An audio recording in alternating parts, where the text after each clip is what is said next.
Okay, this is Orlando Wilson, and what I want to talk about in this video is all we can class as fake security services. I've just been talking to a client now, assisting a client now with a problem they have with their security for their corporation, their business. They've had an issue with stuff going missing from the inside, they've lost some valuable assets, etc. They have security, but I think the owner now realized that they have security. They have a security manager, they have security guards, they have absolutely no security whatsoever. In this story, as I said, assets went missing from inside the company. The security manager spoke to the security guard company he'd hired. They replaced the guards, etc., etc. They've had other things go missing. They replaced the guards, etc., etc., and things go on. The owner of the corporation is not particularly happy. He smells a rat. So I've been on the phone for him on and off for a couple of days now, and we think we've come up with the solution for their problem. But we will see. The issue is here, to start off with, if you have security at your business, for your organization, for your corporation, for your site, whatever, there should have been a threat assessment done on that site, for your organization, etc. You should have access to that threat assessment. If you're a business owner, then you should do your own threat assessment on your organization, on your site, etc. The threat assessment is the basis of all security procedures. If you've got a security company, if you've hired a security company, if you want to test them, I'd give them a phone call now or send them an email asking them to send you over the threat assessment they've done for your business. If they cannot send it over to you very quickly, or if they're making excuses, you know what? You have not hired a security company. You've hired a facilities management company that supplies minimal wage, minimal trained people just to sit in a seat, bums on seats, and tick a box on your insurance. You do not have security. You have a facilities management company that supplies manned guards. Anyway, this gentleman, I said to him, check out his security manager. They got a in-house security manager. Again, the gentleman had been in the police in his country. He'd worked in corporate security while he worked for a man guarding company as an area manager, and then he came over to this company. So again, in my opinion, even though this person's been in the police, they have no security experience. They worked for a man guarding company. Again, they're not supplying what I would class as, well, we can't really call it security anymore. They don't supply protection. They don't protect people's assets. They don't protect people. All they do is send bodies along to sit in seats or do patrols to tick a box on an insurance, on the client's insurance. This client needs the security guards because, again, it keeps their insurance down, so they can't get rid of the security guards. Their security manager, like most security managers, is just a security manager. He's a retired cop that's making some extra money, wants an easy life, doesn't want problems, etc. The fact there's been several incidents with that company and he's not fired the man guarding company he hired, most probably, well, it says to me he's taking kickbacks from that company.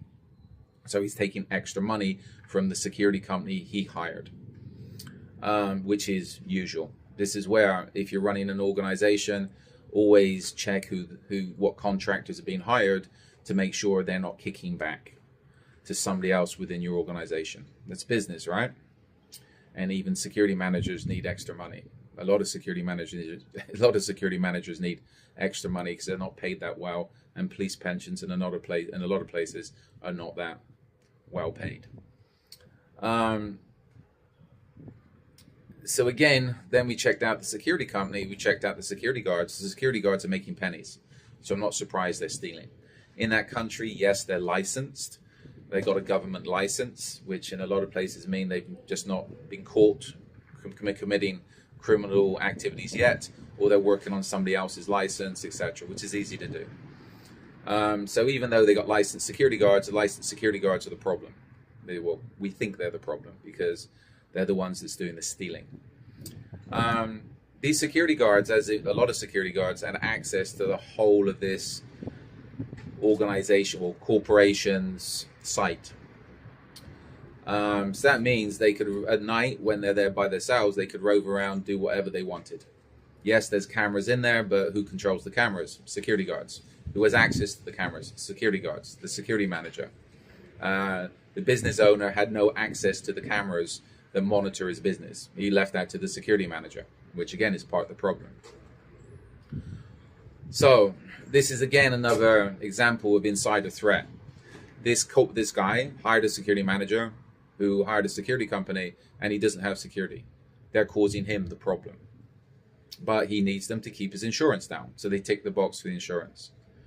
I take it he's going to think about firing the security manager and getting in a new security manager, or just getting rid of the security manager position and having one of his trusted partners, or it will most probably be him, overseeing the security.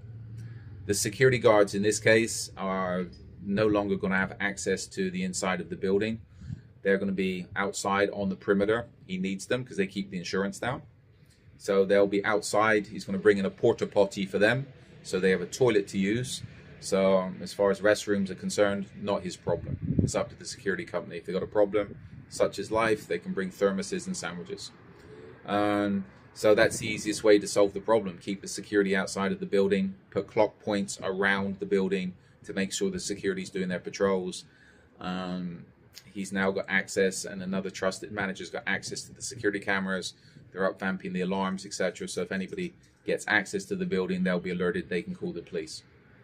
So again, this is another example of people hiring a security company, hoping, well, believing they're going to protect their assets in this case, and the security manager, the security company is the problem. This is where a vast majority of people that call themselves, companies that call themselves security companies, and people that call themselves security managers, yeah, they can call themselves that, but they're not providing security. They're facilities management. They're there to tick boxes, to keep insurance costs down, etc. If you're serious about protecting your assets, protecting your business, and this is like, we're talking corporate security, industrial security here, we're not talking people.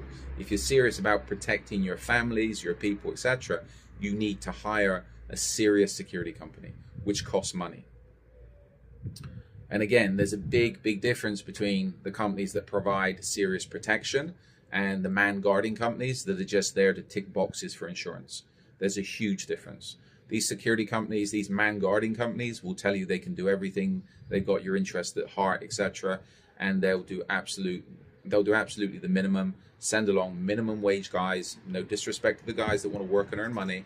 They'll send along minimum wage guys, treat them like dirt. And when they leave, or if they steal, such as life, they'll fire them, find somebody else. So that's the realities of the security business.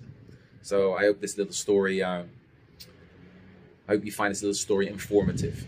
In the meantime, we supply a full range of consultancy services for corporate security, industrial security, close protection, etc. And these days, I'm telling people you're better off sorting out your own security if you're a business owner, corporation owner, etc., than bringing in an outside man guarding company. As I said, the first thing you want to do is do a threat assessment on your business. If you don't know how to do that, I've got a book online how to do that. Or ask the security company you've got to send you along the threat assessments they've done. And I'll be honest with you, most security companies, if you ask them that, will be scratching their heads because they're not going to have a clue what you're talking about. And that's threat assessments are the basis of all security programs. So do the threat assessment, work out your threats for yourself, then work out how to minimize those threats. But as I said, you have to be very careful with man guarding companies these days. We supply a full range of consultancy services. In some places, we can recommend people to provide actual security services, but we're trying not to do that these days because there's too many problems out there, and the quality of the security business has crashed. So, in the meantime, follow us along on social media. I have more of these stories going up. Check out the blog, check out the books I've got on Amazon. They'll answer a lot of your questions and also help you formulate security programs for yourself and your organizations.